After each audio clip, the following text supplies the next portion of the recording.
Hello friends, good morning. હું Pinal Chauhan, computer teacher. ધોરણ 8ની અંદર આપણે ચેપ્ટર નંબર 4 બુકમાંથી ચેપ્ટર નંબર 4 openoffice.org એ જોતા હતા. એની અંદર પાર્ટ 3 આવેલા હતા, ડોક્યુમેન્ટ વ્યૂ. આપણે ડોક્યુમેન્ટ વ્યૂ જોવાનું છે. ડોક્યુમેન્ટને દર્શાવવા માટે રાઇટરમાં પ્રિન્ટ લેઆઉટ, વેબ લેઆઉટ અને ફૂલ સ્ક્રીન એમ 3 પ્રકારના દેખાવ ઉપલબ્ધ છે. તો જુઓ, વ્યૂની અંદર આવી રીતે વ્યૂની અંદર પ્રિન્ટ લેઆઉટ, વેબ લેઆઉટ, ફૂલ સ્ક્રીન આ બધા ઉપયોગ છે.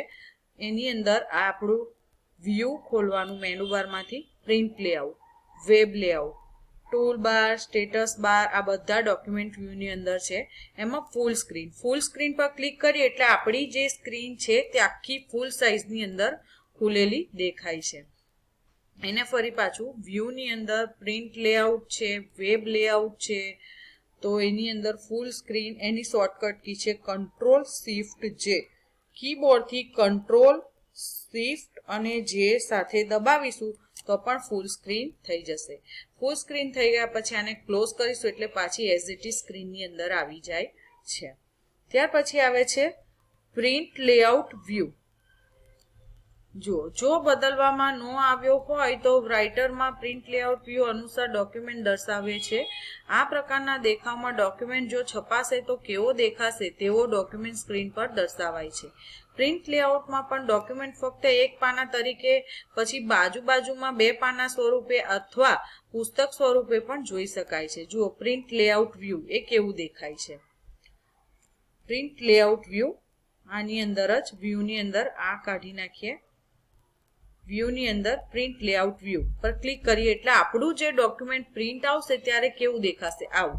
અગર 2 પાના હોય, પ્રિન્ટ લેઆઉટ વ્યૂ ક્લિક, 2 પાના હોય, ધારો કે 2 પાનાનું આપણું છે, બીજું ચાલુ થઈ ગયું, એની અંદર હું કંઈ પણ છાપું છું અને પછી હું પ્રિન્ટ લેઆઉટ વ્યૂ કેવું દેખાય છે તે પણ આપણે અહીંયા જોઈ શકીએ છીએ. આ એક પાનું અને એના પછી નેક્સ્ટ બીજું પાનું. જો આની અંદર આવી રીતે દેખાય છે. ત્યાર પછી આવે છે વેબ લેઆઉટ વ્યૂ. નીચે પ્રિન્ટ લેઆઉટની જેમ જ વેબ લેઆઉટ માં ડોક્યુમેન્ટના હાસ્ય, બોલ્ડ કે ઇટાલિક, ત્રાંસા અક્ષરોની અસર કે ડાબી બાજુ ગોઠવવા, જમણી બાજુ ગોઠવવા વગેરે જેવી કોઈ અસર દર્શાવાતી નથી. વેબ લેઆઉટ વ્યૂમાં દર્શાવાતો ડોક્યુમેન્ટ જોઈ શકીએ છીએ. અહીં ઝૂમ અને વ્યૂ લેઆઉટ ડાયલોગ બોક્સ દેખાતું નથી, પરંતુ વેબ લેઆઉટ વ્યૂમાં આપણે ઝૂમ સ્લાઇડરનો ઉપયોગ કરી શકીએ છીએ. જોઈએ web layout view, select view અને web layout view. Select web layout view, zoom થઈ જાય. જુઓ આવી રીતે. સેમ એવી જ રીતે છે પ્રિન્ટ લેઆઉટ વ્યૂમાં પણ એવું બતાવે છે. ત્યાર પછી નેક્સ્ટ આવે છે ફૂલ સ્ક્રીન, જે મેં તમને બતાવી દીધું છે. ફૂલ સ્ક્રીન વ્યૂમાં સ્ક્રીન ઉપર ટાઇટલ બાર, મેનુ બાર અને સ્ટેટસ બાર દેખાતા બંધ થઈ જાય છે. માત્ર ટેક્સ્ટ અને ફૂલ સ્ક્રીન નામનું સ્ક્રીન આઇકોન દર્શાવાશે. એસ્કેપ કી દબાવવાથી અથવા ફૂલ સ્ક્રીન નામના ખાસ બટન પર ક્લિક કરવાથી ફૂલ સ્ક્રીન વ્યૂનો અંત આવે છે. એ જ રીતે ફૂલ સ્ક્રીન વ્યૂનો અંત લાવવા એક અન્ય રસ્તા તરીકે કીબોર્ડ પરથી Ctrl+Shift+J એમ ત્રણેય કી એક સાથે દબાવી શકાય છે. મેં તમને બતાવ્યું ફૂલ સ્ક્રીન વ્યૂ. તો જુઓ, ફરી એક વખત વ્યૂમાં જઈને ફૂલ સ્ક્રીન વ્યૂ, એની શોર્ટકટ છે Ctrl+Shift+J. એને ક્લિક કરીશું એટલે menu bar, toolbar, view bar આ બધું કશું દેખાતું નથી. અને આ પાછું એઝ ઇટ ઇઝ જગ્યા પર જવું છે તો કીબોર્ડનું એકદમ કોર્નર પર ESC નામનું, એસ્કેપ નામનું બટન દબાવીએ તો પાછા જતા રહેવાશે એ સ્ક્રીન પર. કાં તો પછી આપણે નાનું અહીંયા ફૂલ સ્ક્રીન વ્યૂનું બટન આપેલું છે એની ઉપર ક્લિક કરશો તો પણ પાછા આપણા એઝ ઇટ ઇઝ ડોક્યુમેન્ટમાં આવી જવાશે. પછી આવે છે to close document of OpenOffice window. ડોક્યુમેન્ટને બંધ કરવા અથવા ઓપન ઓફિસની વિન્ડો બંધ કરવા. હવે ડોક્યુમેન્ટને બંધ કરવા એટલે આપણે અત્યાર સુધી તો બધા ડોક્યુમેન્ટને બંધ કરતા તો શીખ્યા જ છે. Close button. ડોક્યુમેન્ટને બંધ કરવા માટે ફાઇલ મેનુમાંથી ક્લોઝ કમાન્ડ પસંદ કરવો. એટલે આ જે ફાઇલ મેનુ છે ને આપણું, એમાં ક્લોઝ કમાન્ડ આવે છે. જો આવી રીતે હું તમને અહીંયા બતાવું, ફાઇલની અંદર ક્લોઝ. તો આનાથી પણ ડોક્યુમેન્ટ બંધ થઈ શકે. એક અહીંયા લાલ ચોકડીથી પણ બંધ થઈ શકે. અને બીજું અહીંયા શું કહે છે, કરો ડોક્યુમેન્ટની વિન્ડોના ઉપર ડાબી ખૂણે રહેલા ક્લોઝ બટન પર પણ ક્લિક કરી શકો છો. આમ કરવાથી જો એક ડોક્યુમેન્ટ ખુલ્લો હશે તો ડોક્યુમેન્ટને રાઇટર સોફ્ટવેર બંને એક સાથે બંધ થઈ જશે. તો અહીંયાનું આ ક્લોઝ બટન પણ દબાવીએ છીએ તો પણ આપણું રાઇટરનું સોફ્ટવેર બંધ થઈ જાય છે. એક સાથે ડિસ્કાર્ડ, તો આપણું રાઇટરનું સોફ્ટવેર બંધ થઈ જશે. બરાબર. તો આપણું ચેપ્ટર અહીંયા પૂરું થયું. આખું ચેપ્ટર હું તમને એકવાર ફરી રિવિઝન કરાવી દઉં છું.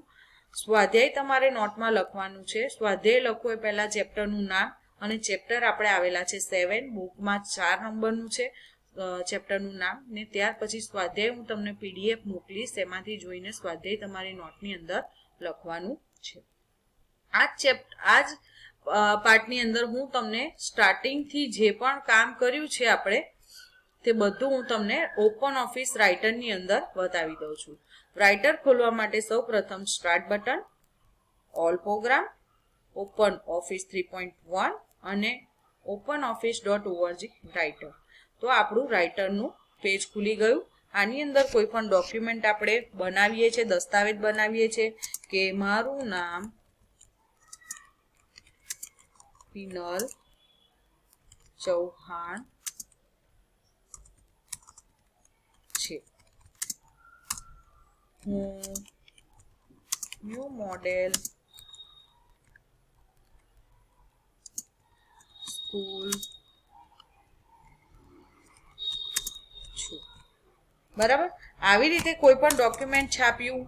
હવે એને કટ, કોપી, પેસ્ટ અહીંયાથી લઈને ચૌહાણ છે, અહીંયાથી એડિટની અંદર જઈને અહીંયાથી કટ એટલે એટલું જતું રહ્યું, અને જ્યાં મૂકીને પેસ્ટ કરવું હોય તો એડિટની અંદર જ જઈને પેસ્ટ વિકલ્પ આપેલો છે, તો આપણે કરી શકીએ છીએ. એ જ વસ્તુ ગમે એટલી જગ્યા પર મારે કોપી કરવું છે તો પણ હું ગમે એટલી વાર કોપી કરી શકું છું. Ctrl+V. સેમ એ જ રીતે અહીંયા એડિટમાં જઈને પેસ્ટ. તો જેટલી વાર લખીશ એટલી વાર કોપી પણ થશે. ત્યાર પછી છે કોપી પેસ્ટ. આ ફાઇલની અંદર છે નવું ડોક્યુમેન્ટ ખોલવા માટે ટેક્સ્ટ ફાઇલમાં જઈને ન્યૂ ડોક્યુમેન્ટ એટલે સેમની સેમ ફાઇલ નવી ખુલશે. એ ખોલતા આવડે છે, Ctrl+N કરશો તો પણ નવું ડોક્યુમેન્ટ ખુલશે. ત્યાર પછી અહીંયા એક બટન આપેલું છે, ત્યાં સિલેક્ટ અને ટેક્સ્ટ ડોક્યુમેન્ટ કરશો તો પણ આપણું નવું ડોક્યુમેન્ટ ખુલે છે. ત્યાર પછી આવે છે ક્લોઝ બટન, એ જે તમને આવડે જ છે. Close button. ફાઇલને સેવ કેવી રીતે કરવી, તો ફાઇલ સેવ બટન. એમાં ક્યાં સેવ કરવી છે તે પૂછી લે છે. કોમ્પ્યુટરમાં, D ડ્રાઈવમાં, C ડ્રાઈવમાં. તો ડેસ્કટોપ પર હું કરું છું અને એની અંદર નામ નાખું છું std. એ એક ફાઇલ તો આપણે રાખેલી જ છે std8. હવે આપણે ફાઇલનું નામ બદલીએ છીએ કે ગુજરાતી મીડિયમ